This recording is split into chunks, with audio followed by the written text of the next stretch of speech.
Atención con esta, puede estar por el sector zurdo, llega Nico. Tunza le busca la pelota. আসসালামু আলাইকুম, স্বাগতম জানাচ্ছি আমাদের এখনকার নিউজ আপডেটে। 26শে জুন সকাল 7টায় মাঠে নেমেছেন আর্জেন্টিনা। চিলির বিপক্ষে মাঠে নেমেছেন আর্জেন্টিনা। ম্যাচটি শুরু হওয়ার পর থেকেই আর্জেন্টিনার পাল্টাপাল্টি আক্রমণ করে যায় চিলিকে। তার মধ্যে টার্গেটেড শট নেই আর্জেন্টিনার 9 ও চিলি 3। প্রসেসিং আর্জেন্টিনার 62% ও chilli 38%।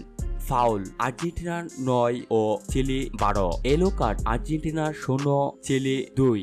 Offside Argentina 1 Chile 1। Corner kick Argentina 11 Chile 0। ম্যাচের একদম শেষ দিকে 88 মিনিটের মাথায় লাউতারো মার্টিনেসের অসাধারণ এক শটে চিলিকে এক গোল দেয় আর্জেন্টিনা। 1-0 গোলে এগিয়ে যায় আর্জেন্টিনা। সম্মানিত ভিউয়ার্স, লাউতারো মার্টিনেসের এই অসাধারণ গোল নিয়ে আপনার কিছু বলার থাকলে জানিয়ে দিতে পারেন আমাদের কমেন্ট বক্সে।